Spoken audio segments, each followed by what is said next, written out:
तो बहुत सारे मेल के लिए आप देखे होंगे डियर लगा रहता है ना।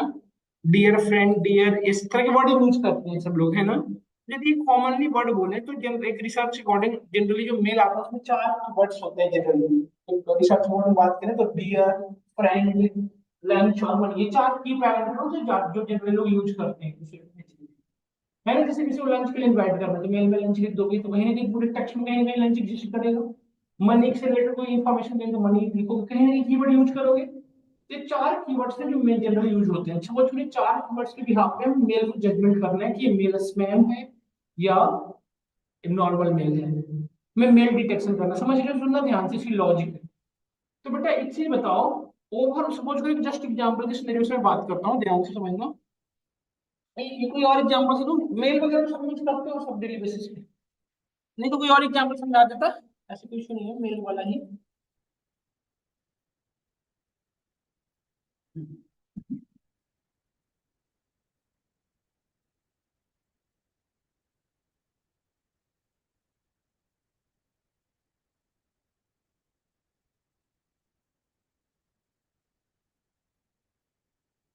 लिंक वाला से भी बेटर एग्जांपल और भी दे सकता हूँ, कर सकते थे हम। इसी को करते फिलहाल तो रुक जाओ, बढ़ेंगे आगे।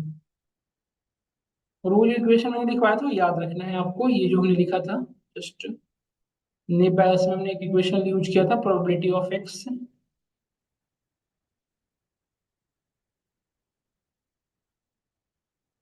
ये हमने लिखा था ना कि आर्गुमेंट ऑफ मैक्स, मतलब दो पर्टिकुलर उसका जो मैक्सिमम वैल्यू उससे हम पिक करते हैं प्रोबेबिलिटी के पॉइंट ऑफ व्यू से। ये देखना, आप इसको एक्सप्लेन कर रहा हूँ मैं अब आज की क्लास में, इसे देखो।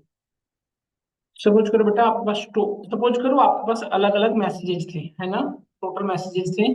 और एक बेसिकली ईमेल के भी यहाँ पे मैं एग्जांपल दे रहा हूँ, ईमेल के भी यहाँ पे, तो आप देखना। और एक पूछना क्वेश्चन, जहाँ पे भी आप स्टक हो गए तो बताना मुझे कि यहाँ पे।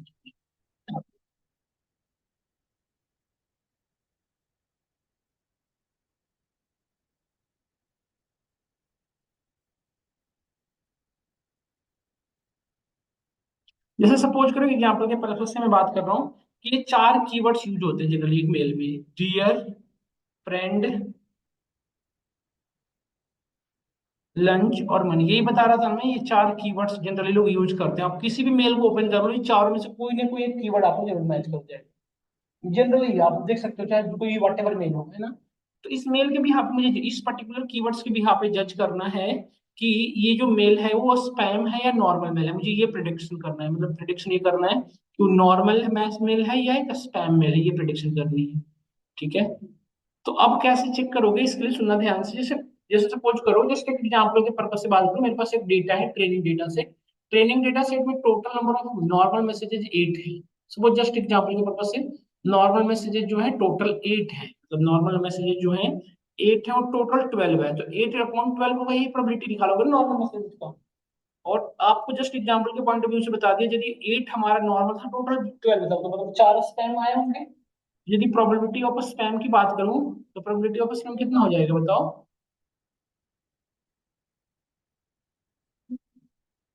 कि फोर, ये वैल्यू कितना आ जाएगा डेसिमल बताना, 8/12 का कितना हो जाएगा वैल्यू, 0.12,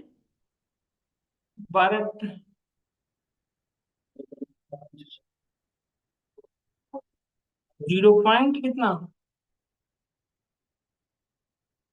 0.6 समथिंग, नहीं 0.667 आई थिंक। इसका कितना हो जाएगा बताओ, 0.33, 0.3। ये दोनों मैसेज, ये तो नॉर्मल मैसेजेस हैं, ठीक है।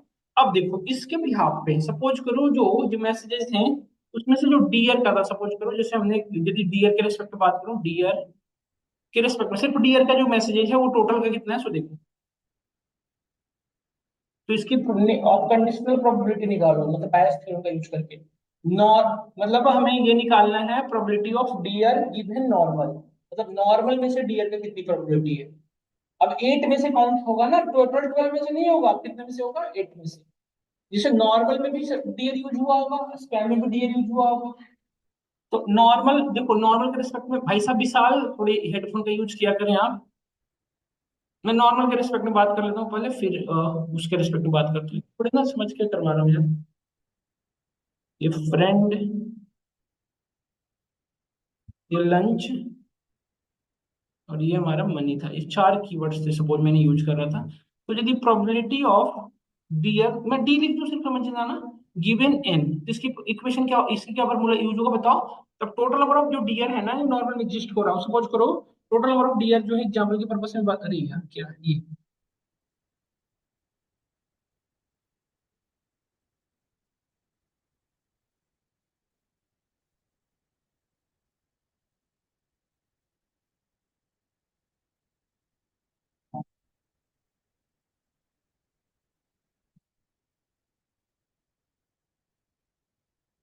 जैसे टोटल यदि बात करें, टोटल जो डियर, ये जो एट में से टोटल जो डियर आया ना, सपोज करो three time, suppose just example के पर्पस में बात करूं तो three times dear dear use हुआ है, इसकी प्रोबेबिलिटी कितनी हो जाएगी बताओ।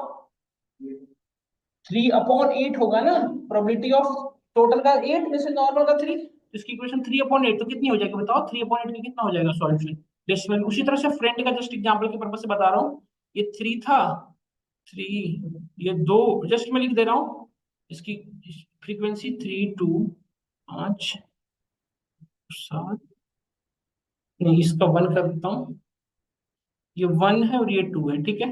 इसकी प्रोबेबिलिटी बताने कितना हो जाएगा, प्रोबेबिलिटी ऑफ फ्रेंड कितना हो जाएगा, वो डेसिमल में आप लोग लिखते चले जाना, मैं लिखते चले जा रहा हूँ इसमें, ठीक है। ये हो जाएगा, ये हो जाएगा कितना, 1/4 मतलब है ना, सीधा सॉल्व करके बता देना, इसको डेसिमल में लेके आना क्योंकि आगे जाके ये दिक्कत होगा। Probability of lunch given an, तो 1/8। अच्छा ऐसा कोई माइंडसेट मत करना कि इस, मैंने डी गिवन एफ नहीं लिखा हूँ, सॉरी एफ गिवन डी नहीं लिखा हूँ, मैं एन एन के साथ चल रहा हूँ। एक चीज बताना, यदि एफ गिवन डी लिखता तो क्या फॉर्मूला में चेंज आ जाता बताना, उसी एफ गिवन डी में क्या हो जाता बेटा। अब तो 8 में से एक यूज हो चुका है ना, अब 7 से डिवाइड करते हैं आपने ना, तो मैं डी के साथ नहीं कर रहा हूँ, टोटल नॉर्मल के साथ चल रहा हूँ ओवरऑल, ठीक है ना। ये चीज कंफ्यूज मत होना यहाँ पे भी फिर आके कि ये दिक्कत आ गई। ये 1/8 हो जाएगा, और ये 2/8 मतलब 1 सॉरी एम अपॉन लिखना पड़ेगा, probability of M given N,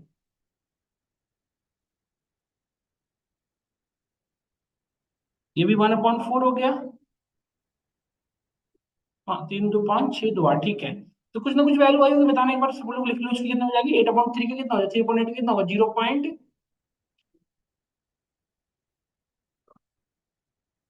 0.3 लेके चलते कोई बात नहीं, जीरो ले लो दो डिजिट तक क्योंकि वैल्यू 0.33 मैच कर जाएगी, 0.3 कितना आ जाएगा बताओ, और फिर 0.37 आई थिंक, फोर के कितना हो जाएगा 0.25, 1/8 का 0 वही सेम, नहीं फिर कितना हो जाएगा 1 2 आई थिंक, इसका 0.2 है फिर से। हम्म,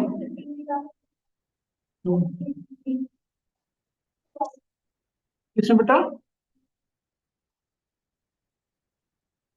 इसका हो जाएगा, जैसे आप 7 में से एक तो पिक कर चुके हैं ना फ्रेंड का, मतलब अब आप निकाल लो फ्रेंड गिवन डी, मतलब डियर चूज हो चुका है उसमें से इसका हो जाएगा 2/7।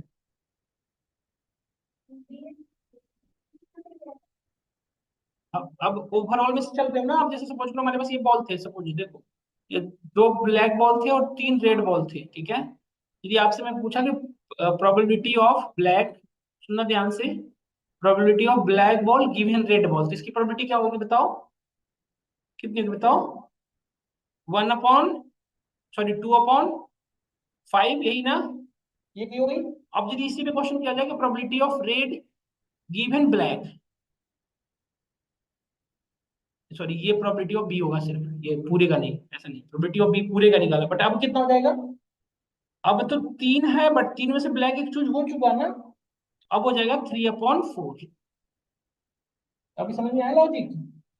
तो अब यदि इसके बाद सपोज करें प्रोबेबिलिटी अपनी एक चूज हो जाएगा, आप फिर से यदि कोई क्वेश्चन करे आपसे, तो probability of be given red, तो इसका क्या इक्वेशन जाएगा बताओ।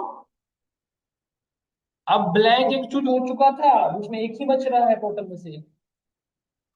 हाँ समझ रहे हो ना, ये एक दूसरे पर डिपेंड, तो ये इसलिए मैं हमेशा एन लिख रहा हूँ कि मैं टोटल में से चल रहा हूँ, एन के साथ चल रहा हूँ, नॉर्मल टोटल एन 8 था। तो उसी तरह से स्पैन के साथ चलो, स्पैन के साथ एक काम कर लो सेम चीजें, स्पैम 4 ही था टोटल, है ना? तो स्पैम में टोटल 4 ही था, तो इसमें भी डियर यूज हुआ होगा, फ्रेंड यूज हुआ होगा, लंच यूज हुआ होगा, मनी यूज हुआ होगा। तो डियर की प्रोबेबिलिटी स्पैम, इसकी इक्वेशन क्या हो जाएगी बताओ? अब ये पूछना चाहिए कि डियर की काउंटिंग कितनी रही है, सपोज करो 2 टाइम रही है, 4 में से 2 टाइम। इसमें लिख ही देता हूँ 1, इसकी 0 0 रही है। बट ऐसा जनरली होता नहीं है, क्योंकि डियर फ्रेंड मैसेज कम, लंच और मनी का ज्यादा एक्सेप्ट होता है स्पैम मैसेज। देखो, तो ये इसका इक्वेशन क्या हो जाएगा, 2 अपॉन कितना हो जाएगा, 4। 4 ही होगा ना, टोटल तो 4 ही था, तो 0 पॉइंट कितना हो जाएगा, 0.5 सीधा 0.50 यही हो सकता है। इसका कितना हो जाएगा, 4.25।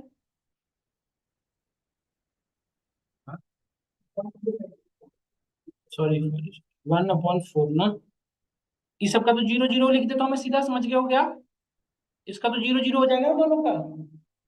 अब देखो बेटा, इन दोनों को कंक्लूड करके एक प्रोबेबिलिटी निकाला जाता है, जिसे आप इनिशियल प्रोबेबिलिटी कहते हो, कुछ लोग उसे प्रायर प्रोबेबिलिटी भी कहते हैं। जैसे हमने कहा, जैसे देखो, एक सुनना ध्यान से, जैसे मैंने आपको कहा कि प्रोबेबिलिटी ऑफ, अब मुझे ना प्रोबेबिलिटी ऑफ नॉर्मल, इन सबों को यूज केस करके प्रोबेबिलिटी ऑफ स्पैम, इन दोनों के भी यहाँ पे यदि नॉर्मल निकालो तो कितना हो जाएगा टोटल, जो आप ऊपर में निकाले थे, total divide by probability of, मतलब ये 0 पॉइंट कितना हो बताओ, फॉर्म 0 पॉइंट कितना था, टोटल 12 था ना, तो 8 है, तो 0.8 अपॉन 12 कितना हो जाएगा, 0.67।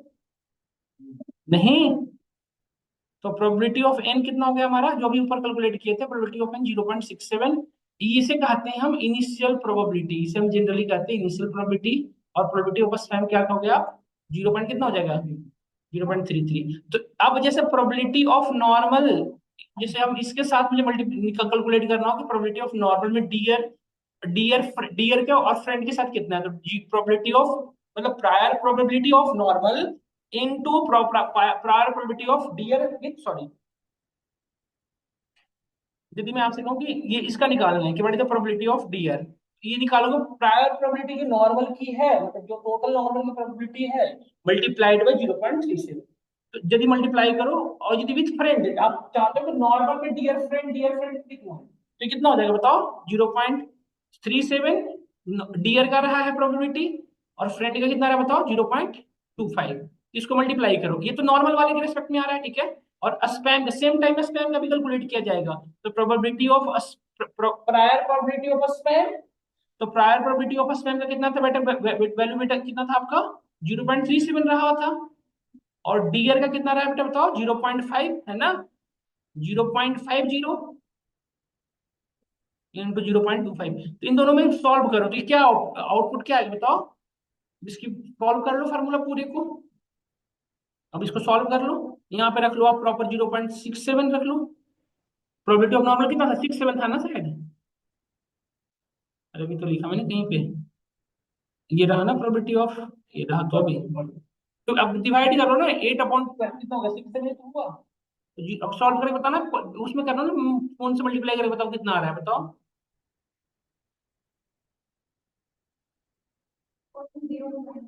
इसका 0 पॉइंट, इस पूरे को मल्टीप्लाई कर रहा बेटा, पूरे को कितना आया,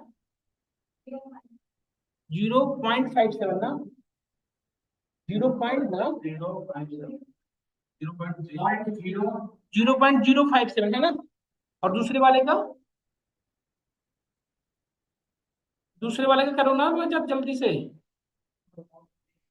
0.057, 0.33 स्पैम का था, into prior probability into 0.50 into 0.02, इसकी वैल्यू कितनी आई बताओ, 0.041।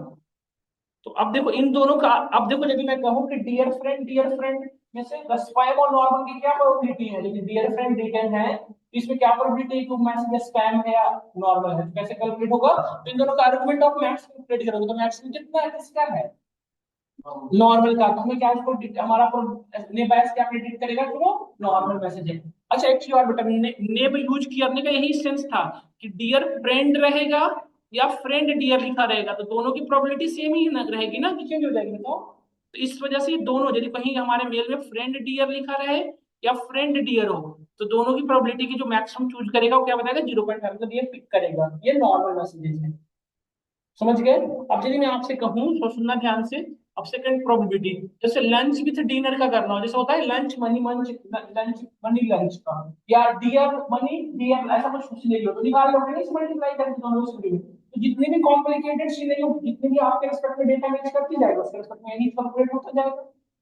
नहीं, अब जैसे अभी तो हम दो के लेवल में बताया बेटा, यदि यहाँ पांच लेवल होता तो पांचों के रिस्पेक्ट में अलग अलग होगा, उसी को पिक करता किसी मैक्सिमम को। तो ये इसमें प्रॉब्लम क्या है बताओ। अब क्या मैक्सिमम, क्या चांसेस है कि जैसे आपने मैक्सिमम की भी यहाँ पे आपने प्रोबेबिलिटी डिसाइड कर लिया, पॉसिबिलिटी है ना कि गलत होने का।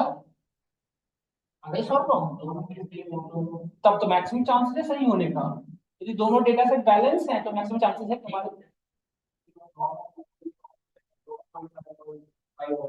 ऐसा ऐसा जनरली यदि होता है ना, तो उसको फिर किसी मतलब के साथ रेस्पेक्ट में कल देख वो किया जाएगा, जैसे डियर फ्रेंड लंच, तीसरे के रेस्पेक्ट में करेगा फिर। तो डियर फ्रेंड लंच में तीनों के जिसमें मैक्सिमम मिल गया, ये मैक्सिमम डिस्टेंस में मैच कर सकता है। तो अब क्लियर हुआ नहीं, बहस कहीं अब क्लियर हुआ तभी बताओ, है ना। तो ये ऐसे ही वर्क करता है बेटा। तो इसी को तो मैं लास्ट क्लास में बता रहा था बार बार, ये चीज कि पिक करेगा किसी एक को, मैक्सिमम को पिक कर लेगा, जो ऊपर बता रहा था। बट ये मेन इक्वेशन है इसका, ये मेन इक्वेशन है, ये इसे याद रखना, आर्गुमेंट ऑफ मैक्सिमम, यही इसको हम कहते हैं प्रायर प्रोबेबिलिटी। हाँ श्रेया ना, मुझे डाउट हो यार, कुछ तो पूछ रहे हो, बताओ। आज समझ में आया नहीं? चलो मैं डिजाइन वापस ले लेता हूँ, मैं सोच रखा था लास्ट। समझ में आ गया ना, चलो कोई नहीं, वैसे तो समझ में आज क्लियर करना नहीं, मैथ्स एक्चुअली यूज यही एल्गोरिथम को फॉलो करता है। बट ये इक्वेशन होता है प्रोबेबिलिटी ऑफ वाई गिवन, ये द आर्गुमेंट ऑफ मैथ्स, ये ध्यान रखना जब इंटरव्यू में आपसे पूछेगा ना कि what is the equation of in bias, तो ये फॉलो करना है आर्गुमेंट ऑफ मैथ्स। क्योंकि यदि आप आर्गुमेंट ऑफ मैथ्स को हटा दिए तो फिर कैसे चूज होगा, क्योंकि दो वैल्यू आ रही है ना हर एक केस का। तो ये इंपॉर्टेंट टर्म है कि probability argument of maths, probability of X given Y नहीं, उसको प्रायर प्रोबेबिलिटी बोलना है। Probability of X given Y बोलना, ये probability of X given Y मत बोलो, उसको प्रायर प्रोबेबिलिटी। तो prior probability into probability of Y, जिसका भी निकाल रहे हो, डिवाइडेड बाय प्रोबेबिलिटी, है ना, समझ में आया कि। तो ये ध्यान रखना है। तो इसी को कुछ लोग प्रायर प्रोबेबिलिटी बोलते हैं, जो मैं बार बार नहीं वो बता नहीं रहा था, आपको लिखता नहीं था, प्रायर प्रोबेबिलिटी। और प्रायर प्रोबेबिलिटी निकालते कैसे, समझ में आ गया होगा। ये क्लियर हुआ ना हम सभी को, ने बायस एल्गोरिथम्स वर्किंग फ्लो क्लियर हुआ आप सभी को ना, ये क्लियर। तो इसीलिए इसे नेब नाम रखा गया कि दोनों में से एक को सेम मानना है। अब आगे बढ़ते हैं हम इसके बाद। एक सेकंड रुक जाओ, मेरे मैसेज में भेज देंगे, रिकॉर्डिंग चल रही क्या ये। नहीं एक्चुअली कुछ ऑफिशियल मैसेजेज हैं, उसको मैं जस्ट सेंड कर दूं।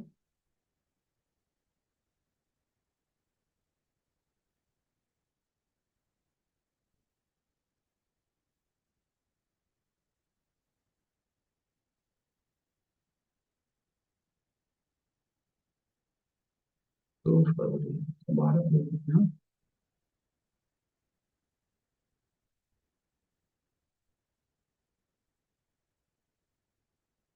भेज सकता हूं, फिर कैसे करें। चलो देखते हैं, ये चीजें क्लियर हुई। अब हमारा क्वेश्चन नेक्स्ट था जो रजत का था, लेवल इनकोडर वाला, है ना। चलते यहाँ तक सबको क्लियर है। हम आज नेक्स्ट मॉडल जो डिस्कस करेंगे, देखो तो ये रिग्रेशन के साथ भी ऐसे ही काम करता है, क्लासिफिकेशन के साथ भी ऐसे काम करता है। तो एक चीज बताओ, क्लासीफायर में तो आपको समझ में आ गया होगा, ये रिग्रेशन में फिर कैसे यूज होता होगा, एक बार बताओ इसको। खुशी एक बार जस्ट अपने अपने एंड पे एक बार हाइपोथेसिस करो, और बताओ जैसे रिग्रेशन में, क्लासीफायर में तो प्रोबेबिलिटी मिल गई थी, तो फिर रिग्रेशन में कैसे यूज होता होगा ये, जो मैंने कहा ये दोनों मतलब हाँ, डिस्ट्रीब्यूटिव। आपको क्या करेगा ना कि ग्रुप ऑफ पर्सन को एक मानेगा, मतलब एक रेंज डिसाइड कर लेगा किस किसके बीच की ये, इस किसके बीच की। वर्क क्लासिफायर जैसा उसको भी ट्रीट करेगा, बट हमें लगेगा कि वो रिग्रेशन की तरह ट्रीट हो रहा है ना। समझ गए। तो नेम बायस किस केसेस में बेटर वर्क करेगा, जहां पे ऐसी सिचुएशन हुआ।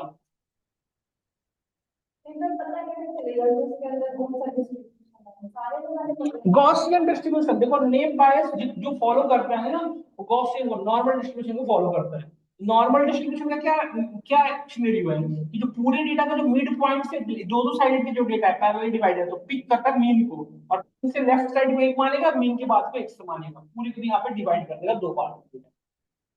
बट डेटा यदि गॉसियन डिस्ट्रीब्यूशन को फॉलो नहीं कर होगा, फिर आपको क्यों लगाना है, वो तो खुद डिसाइड कर लेगा इसके अंदर ना। आपको परेशान होने की जरूरत है कि तो खुद डिसाइड कर लेगा। आप सिर्फ अच्छा वो पूछ रहे हैं कि हम चेक कैसे करें, वो आप बस एक लिनियरिटी चेक करते हैं, वो ये नहीं चेक करना है कि वो नियर बायस खुद से डिसाइड करता है। उसने नहीं दिखाया था कल क्लास में आपको कि जो ये नियर बायस है तीन तरीके से यूज होते हैं, गॉसियन, तीन थे ना, मैं नाम बोल रहा हूँ, जो फ्रीक्वेंटली गॉसियन को यूज करता है ये। पॉइजन भी था, तीन था ना। तो उसमें वो डिस्ट्रीब्यूशन ही है, वो कब यूज होता है, रिग्रेशन में, क्लासिफायर में क्यों यूज होगा, उसकी जरूरत ही नहीं है। डन। हाँ, वेरी गुड, समझ गया ना। तो ये मैं भेज देता हूँ आपको, इसको एक बार पढ़ लेना है आपको। तो ने बैस मैंने आपको क्लियर करा दिया है। अब नेक्स्ट जो हम मॉडल डिस्कस करेंगे, ध्यान से सुनिएगा। नेक्स्ट जो मॉडल, बात तो शुरू कर लेता हूँ तुम तो फिर। और कल मैंने इसी चीज को समझाया था, बट इसके ऊपर से चल रहे थे क्योंकि आप, मैं समझा रहा था तो सब आपने पढ़ रखे हो अच्छे से, नॉलेज जो होगी। बट अच्छा क्या बता दिया, अब थोड़ा स्लो चलेगी बेटा, कोई बात नहीं। रजत को जबकि कल की नेक्स्ट लास्ट क्लास में भी समझ आ गई थी, ये बात आ गई थी ना तुमको, ने बायस वाला ना आई थी, तो फिर हाँ कह रहा था उससे। ने बायस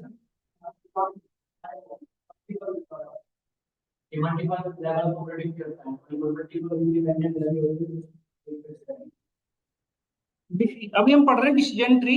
ये क्लासिफायर भी है, ये रिग्रेसर भी है।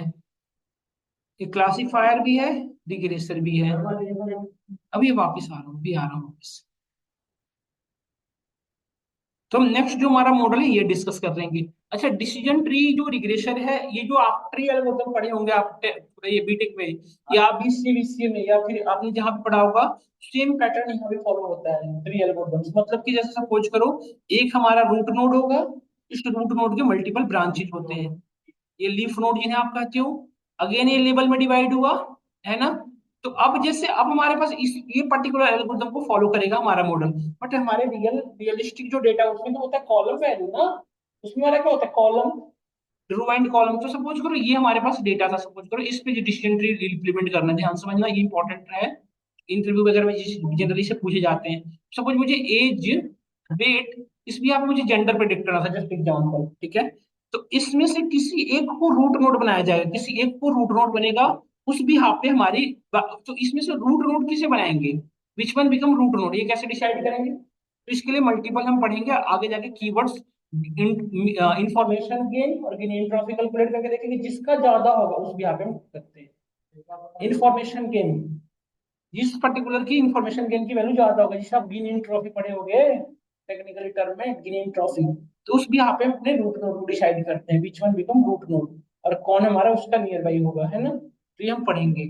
और अभी इसमें एक प्रॉब्लम भी आती है क्या, कि आपकी जो ट्री है ना, वो कभी कभी मल्टी वो लाइक वो जिसने उसको कहते हो, वो क्या कहते हैं, हर एक डेटा को प्योर मतलब इनप्योरिटी के साथ लेबलिंग करने के चक्कर में बहुत ज्यादा स्प्रेड हो जाता है।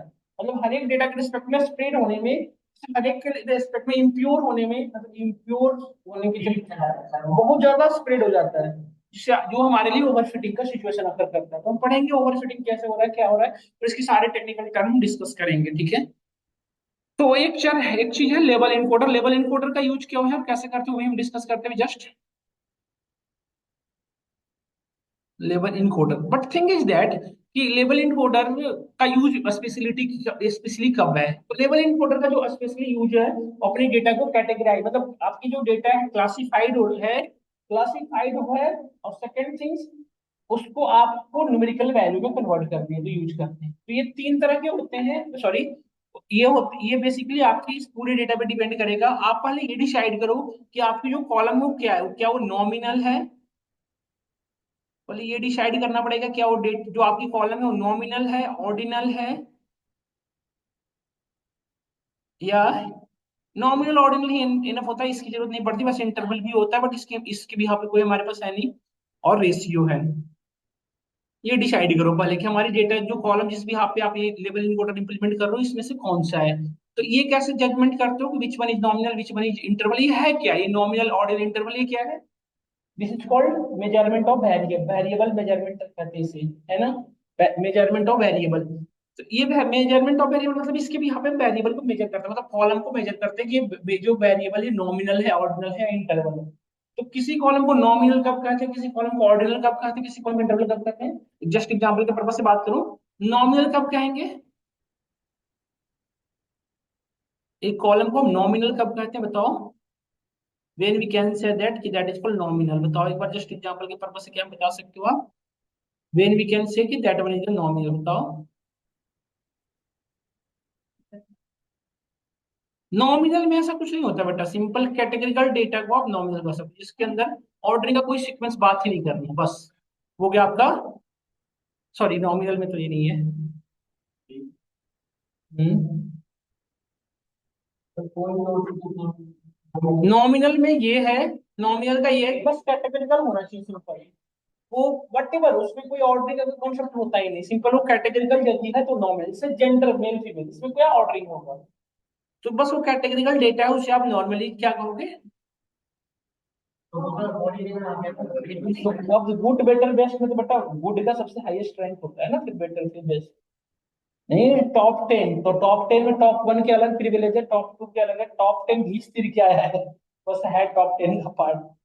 टॉप जिसकी सपोज करो टॉप 10 में जिसकी टॉप रैंक 1 है और टॉप जिसकी रैंक 10 है, दोनों में सेम थोड़ी है, माइनर डिफरेंस है। तो नॉमिनल का तो ये सिंपल है, यदि कोई कैटेगरिकल डेटा है उसमें कोई ऑर्डरिंग नहीं फॉलो कर रहा है, मतलब किसी भी तरह का आप सिंपल ऑर्डरिंग का इंपॉर्टेंस नहीं है, मतलब फॉलो क्या करना, यदि उसकी ऑर्डरिंग का इंपॉर्टेंस नहीं है डायरेक्ट उसको स्किप कर सकते, उसको सिंपली क्या कहोगे? नॉमिनल, है ना। सेकंड था हमारा ऑर्डिनल। ऑर्डिनल कब कहते हैं? व्हेन वी कैन सी कि that one is called ordinal. Ordinal कब कहेंगे? जिस डेटा के अंदर ऑर्डरिंग इंपॉर्टेंट हो, उसकी रैंक डेटा इंपॉर्टेंट नहीं हो, मतलब ऑर्डर इंपॉर्टेंट हो वैल्यू इंपॉर्टेंट ना हो। When our data order is more important than value, मतलब ऑर्डर जिसकी ज्यादा इंपॉर्टेंट है। हाँ, बताता हूँ अच्छे से, प्रॉपर परेशान होने की बात नहीं है, important. Order is more important than value. जैसे कि सपोज करो हमें एक हमारे पास रैंक गिवन है, यूजर स्टूडेंट के रैंक गिवन है, तो 1 2 3 4, एक तो चल प्रॉपर तरीके से राइट नहीं होता है, दिक्कत है ना। इनके मार्क्स की बात करूं, लिख रहा हूँ कब और वहां पे राइट हो रहा है कब? इनके मार्क्स है सेमेस्टर 1 सेमेस्टर 2, सपोज करिए मार्क्स सेमेस्टर 1 में है, ये सेमेस्टर 2 में है, इनके ये सेमेस्टर 3 में है, इस तरह से। तो सेमेस्टर 1 में देखो इसकी 90 मार्क्स है, सेमेस्टर 2 में इसकी 60 है, तो इसकी 50 रही है सेमेस्टर 3 में। जबकि इसमें देखो इसकी 85 रही है, इसमें इससे ज्यादा थी, 80 थी, बट इसमें इसकी 20 है। ठीक है। तो क्या इसमें वैल्यू में भी यहाँ पे ऑर्डरिंग इंपॉर्टेंट नहीं, इसकी इसके टॉपर किसको कहोगे? जिसका रैंक 1 है, इसकी वैल्यू क्या इंपॉर्टेंट नहीं रही है। वो अलग बात है कि वैल्यू के भी यहाँ पे रैंक डिसाइड हुआ है, वो एक अलग टर्म है, बट स्टिल फिलहाल के लिए यदि हम रैंक के भी यहाँ पर डिसाइड करें, तो रैंक को यदि मुझे जजमेंट करना हो कि रैंक कौन सा वेरिएबल है, तो ऑर्डरिंग जिसमें जिसकी टॉप 1 पे रैंक हो वो टॉप मोस्ट है, मतलब जिसकी रैंक चाहे वो डेटा कहीं भी हो, 1 जिसकी रैंक है वो ज्यादा इंपॉर्टेंट है। सो इस केसेस में क्या इंपॉर्टेंट है, और इसको क्या कहोगे? ऑर्डरिंग। तो ये तो बैक एंड पार्ट है ना, ये कॉलम में तो सिर्फ एक ही चीज रहेगा ना, रैंक। वो रैंक आप कहोगे कि मार्क्स भी यहाँ पर डिसाइड हुआ है ना। तो ये क्लियर हुआ हम सभी को। जैसे उसमें फिजिक्स केमिस्ट्री मार्क्स के मार्क में, जैसे सपोज करो हमारे पास कॉलम है फिजिक्स केमिस्ट्री मैथ्स और सारे सब्जेक्ट उसमें, और उसके ऊपर एक कॉलम है रैंक। तो हमारा रैंक जो होगा कैसा वेरिएबल होगा? Ordinal variable. बाकी हमारे मल्टीपल हो सकते हैं, तो इस केस में हम कहेंगे ऑर्डिनल, जिसमें ordering is more important than value. और third one is the interval. Interval क्या किसी का भी खुशी बताओ?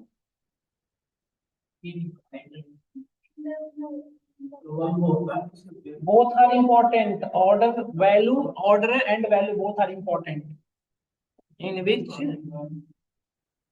हम कुछ भी बताते हैं ना, खुद से 1 मिनट के लिए बिलीव ना करते उस बात पे। इस विच ऑर्डर एंड वैल्यू, पहले उसको सर्च करेंगे आज जाके, सही है। Order and value both are important, अभी बताते हैं बेटा, अभी जस्ट बोथ आर इम्पोर्टेंट। यदि दोनों इंपॉर्टेंट है तो उसको क्या कहोगे आप? Interval data. जैसे सपोज करो आपकी आपकी रियल एक बायोलॉजिकल डेटा पे एग्जांपल दे रहा हूँ, यहाँ देखो सब, फिर उधर यहाँ देखो ना। सपोज करो किसी आप रियल लाइफ में बायोलॉजिकल डेटा एग्जांपल दे रहा हूँ, जैसे आपकी होता है ना फीवर, सुने होगे 1 डिग्री होता है, 2 डिग्री होता है, 3 डिग्री होता है, फीवर होता है ना ऐसे। यदि 1 डिग्री की डिस्क फीवर है तो मतलब वो माना जाता है कि 98 से 99 के बीच का है, मतलब 99 तक का मान लो। कहते हैं ना 1 डिग्री 1 डिग्री फीवर है। 99 से लेके 101 तक की जो फीवर होती है उसको लोग 2 डिग्री फीवर कहते हैं। 3 डिग्री फीवर बहुत ज्यादा हाई होता है, आपने सुना होगा। तो 101 से लेके 103 तक की जो है वो 3rd डिग्री टेम्परेचर है। तो सपोज करो किसी को, सपोज करो मैं रैंक गिवन है 1, बट 1 है तो यदि 98 है तो नॉर्मल है, नॉर्मल सिचुएशन, यस और नो। 2 डिग्री टेम्परेचर तब भी नॉर्मल है, बट उसकी वैल्यू क्या है, देखो जी 101 है वैल्यू, जैसे 2 डिग्री टेम्परेचर है बट वैल्यू क्या हो रखी है 101। तो अभी जस्ट डेंजरस सिचुएशन में जाने वाला है, तो अभी जस्ट उस पर काम करना चाहिए, इसमें दोनों ही इंपॉर्टेंट है। यदि किसी ने सपोज करो आप डॉक्टर के पास किसी पर्टिकुलर कंपाउंडर ने कहा 2 डिग्री फीवर है, तो डॉक्टर इसमें यहाँ पे जजमेंट नहीं करेगा 2 डिग्री में वैल्यू क्या है बताओ। तो वो इंपॉर्टेंट, यदि उसने कहा 101 है मतलब उसको मोनो से इंजेक्शन लगाओ जल्दी, है ना, कॉग्निटिव होने वाला, यस और नो। जस्ट एग्जांपल आप 100 रखे ना, जस्ट तो बना दिया है इसलिए हो सकता है ना। 99 से 100, 100 से 102, तुम्हारा यदि 3rd डिग्री टेम्परेचर है किसी का और 101 है, तो नॉर्मली वो रिकवर हो जाएगा, बट 103 हो चुका है तो प्रोबेबिलिटी ज्यादा है, यस और नो। तो इसमें मतलब हमारे with value, data and value बहुत इंपॉर्टेंट। वैसे ये बहुत कम मिलेगा आपको इंटरवल, डीए आपका डीप लर्निंग में मुझे मिल सकता है ज्यादा डेटा। अभी के जो एमएल में जितने भी केसेस होते हैं उसमें इंटरवल डेटा बहुत कम, टोटली कम मिलेगा, जिसमें दोनों इंपॉर्टेंट होगा। आप कोई एग्जांपल दे सकते हो तो हम लोगों में से किसी को ये बात जिसमें ऑर्डर भी इंपॉर्टेंट हो और वैल्यू भी इंपॉर्टेंट हो, बताओ ऐसा कोई एग्जांपल, आपने बहुत सारी लाइफ में देखी होंगी बहुत सारी चीजें, सोचो कोई और बताओ मुझे, और कोई याद एक तो आ रहा है बट मैं सोच रहा हूँ आप लोग बताओ तब मैं बताऊँ। बताओ गौरव, गौरव बताओ कुछ तो बताओ। गौरव, अपने रियल लाइफ में बस से जाते हो उसमें देख लो ना, सीनियर सिटीजन है कोई। नहीं जैसे सपोज करो होता है ना एज के भी यहाँ पे भी जजमेंट होता है, यदि किसी की एज कम है बट वो डिजेबल है। हाँ ठीक है बताओ कैसे। उसकी जितनी ज्यादा एक्सपीरियंस होगा उसकी सैलरी ज्यादा ही होगी। हाँ तो उसमें दोनों ही इंपॉर्टेंट है, एक्सपीरियंस यदि बढ़ रही है तो उसकी सैलरी भी बढ़ी होगी, ये सब नो। बट कभी कभी कुछ केसेस में सैलरी वो दोनों अलग मैटर हो जाता है ना। समझ रहे हो ये सब लोग, पॉइंट समझ गए हैं बिल्कुल। और कोई एग्जाम्पल है, क्या करिए, क्या बेटा बोलो तेज बोलो। गौरव भी हंस रहा है, हम ही ना सुन पाए, यहाँ तक बात आई मतलब, यहाँ ही नहीं आई, 2 कदम बस, एक कदम ही की खुशी जानबूझ कैसे बोलती है बीच बीच में। तो इंटरवल लास्ट में इधर रेशियो, हम ही पे लास्ट में आ गया, अब हम एग्जाम्पल सुनना ही नहीं चाहते, लास्ट में इधर रेशियो। जितने अच्छे ट्रेनर होंगे उतने अच्छे उनके पीछे लोग होंगे वो करने वाले, लास्ट में इधर रेशियो।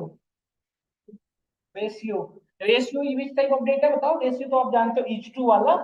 जैसे सपोज करो हमने कहा कि मेरे पास 1000 टोटल नंबर ऑफ पॉपुलेशन है, 5 में से मैंने कहा 800 मेल हैं और 200 फीमेल है, तो इसकी क्या हो जाएगी 8, 8 तो 8/100 वही वो जो आप जानते हो है ना। तो ये होता है रेशियो, रेशियो तो आप कोई कोई डेटा H2 वाला। तो ये हुआ, ये 3 तरह के डेटा होती है किसी की। तो ये इसके भी यहाँ पे हम लेबल इंपॉर्टेंट यूज करेंगे, 1 या वट एवर है। हाँ है ना, तो ये चीजें हम कल की क्लास में डिस्कस करेंगे, आज में यही को होगा। हाँ बताएंगे प्रैक्टिस, कहीं से कहीं तक कुछ नहीं छूटेगा।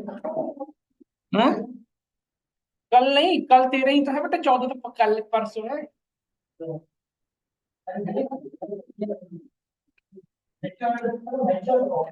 हाँ? नहीं बेटा आप ऑनलाइन ले लेना क्लास पॉसिबल हो तो।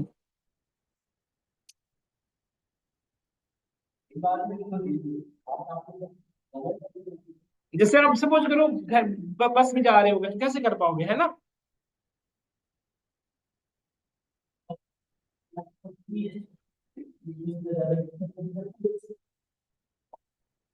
ठीक है तो मैं क्लास की रिकॉर्डिंग अपलोड कर दूंगा, ओके डन।